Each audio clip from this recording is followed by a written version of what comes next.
안녕하세요. 경기도 곳곳에 다양한 소식을 모아 전해드리는 우리 동네 정보통입니다. 공유 자동차, 공유 주방 등 이제는 많은 것이 소유의 시대를 지나 함께 나누고 빌려 타는 공유의 시대가 됐는데요. 지난 11월 화성에선 누구나 사용할 수 있는 공유 전동 킥보드 운영이 시작됐습니다. 그 현장으로 함께 가볼까요? 2000년대 초반 학생들 사이에서 유행했던 킥보드. 킥보드 하나로 아이들은 온 동네를 누비며 행복할 수 있었는데요. 물론 지금도 아이들에게 킥보드는 언제나 즐거운 장난감입니다. 그런 킥보드가 다시 유행을 하고 있는데요.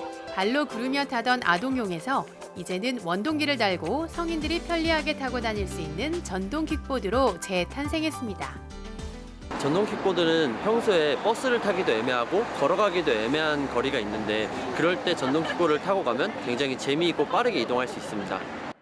다시 돌아온 킥보드 전성시대. 특히 전동 킥보드의 인기가 심상치 않은데요. 한국교통연구원에 따르면 전동 킥보드를 비롯한 전기 동력 개인용 이동수단의 총수는 2022년 20만 대까지 늘어날 전망이라고 합니다. 자전거 같은 거는 이제 부피가 커가지고 보관하는데 어려운데 전동 킥보드는 이제 접어서 할 수가 있으니까 보관이 편해서 종종 타고 다닙니다. 그래서 지난 11월 화성시에선 특별한 공유 킥보드가 마련됐는데요. 누구나 사용할 수 있는 공유 전동 킥보드 고고싱입니다. 고고싱이 다른 지자체의 공유 전동 킥보드와 다른 점. 바로 늘어나는 인구에 비해 부족한 대중교통을 개선하기 위한 방법으로 화성시와 경기도 그리고 한 회사가 손을 잡고 공유 퍼소널 모빌리티 규제 샌드박스 시험 사업을 시작한 건데요. 이번 사업은 경기도와 화성시 그리고 저희 고고싱이 함께 진행하고 있는 공유 전동 킥보드 규제 샌드박스 실증 사업인데요.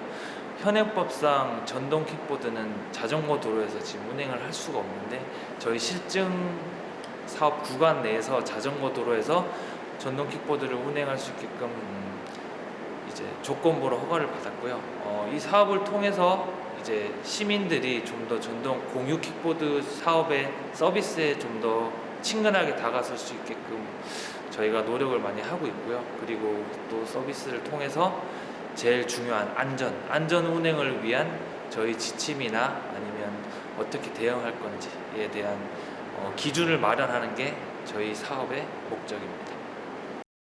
현행법상 전동 킥보드는 오토바이와 같은 이륜차에 속하기 때문에 자전거 도로나 인도에서는 운행을 할 수가 없습니다.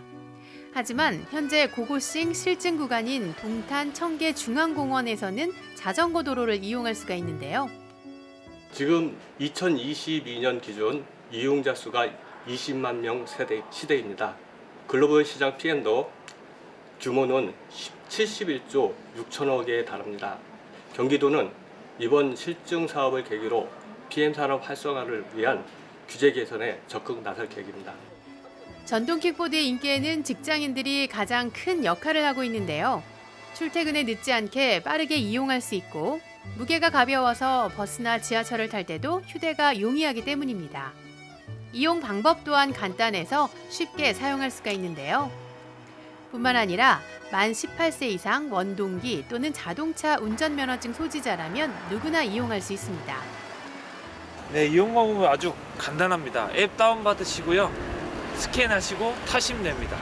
이게 무슨 말이냐면 저희 플레이스토어나 앱스토어 가셔가지고 고고싱을 검색하시면 앱 다운로드를 받을 수 있으시거든요. 앱 다운 받으시고 여기 오셔가지고 고고싱 버튼만 누르시면 여기 QR 스캔을 하고 나면 바로 사용이 가능하시고요. 끝나시면 여기 보시면 저희가 사업 구간에 있는 지정된 스테이션에 주차를 하시고 완료만 누르시면 아까 이미 등록된 신용카드로 과금이 되는 방식입니다. 최근 킥라니라는 신조어도 생겼는데요. 전동 킥보드와 동물 고라니를 합친 말로 고라니처럼 갑자기 불쑥 튀어나와 다른 사람이나 차량을 위협하는 일부 전동 킥보드를 운행하는 사람을 표현하는 말입니다. 빈번해진 전동 킥보드 사고 때문에 생겨난 말인데요. 편리함도 중요하지만 가장 중요한 건 바로 안전이겠죠.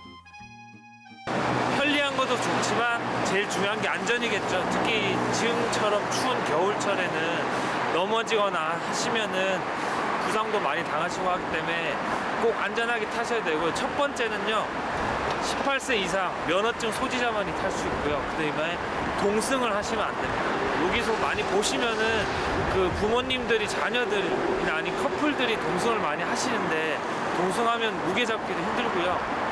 무게 중심 잡기가 힘들어서 넘어질 위험이 높거든요. 그래서 동승은 절대 하시면 안 되고, 그다음에 음주를 하시고 타셔도 절대 안 되고, 그리고 가장 중요한 거 헬멧을 꼭 쓰시고 타셔야 됩니다. 안전을 위해 헬멧은 반드시 착용. 또 원동기로 분류되어 있기 때문에 음주운전 시 형사처벌도 가능하다는 사실 잊어선 안 되겠죠? 헬멧이 일단 없는 데가 많고요.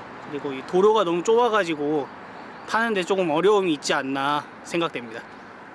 조금 어려운 게 있었는데 타보니까 재밌기도 하고, 근데 약간 이용 금액이 제가 듣기에 조금 비싼 감이 있어서 좀 가격 좀 싸지면 좋지 않을까 생각합니다. 고고싱은 올 연말까지 오전 7시에서 오후 9시, 2020년부터는 오전 5시에서 이길 오전 1시로 버스 운행이 끝나는 야간에도 이용이 가능해질 예정입니다. 실증 사업 수행 시 제일 중요한 것이 안전입니다. 아무리 강조해도 지나치지 않습니다. 현재 전동 킥보드는 일반 이륜 차량과 동일하게 음주운전 단속에 해당됩니다. 그럼에도 음주를 이용해 가지고 사용하는 분들이 많습니다. 그래서 사고가 많고 헬멧 미착용도 되게 많습니다. 이런 모든 사항을 종합 분석해서 저희가 자전거 도로 이용 활성화법에 PM을 반영할 계획입니다. 누구나 쉽고 편리하게 이용하며 부족한 대중교통도 개선하고 심각한 교통난도 해결할 수 있는 대안으로 각광받고 있는 전동 킥보드. 안전수칙을 지키며 양심적으로 탄다면 규제 개혁은 더 빠르게 확대될 텐데요. 모두가 편리하고 행복하게 전동 킥보드를 타는 날이 빨리 오기를 기대합니다.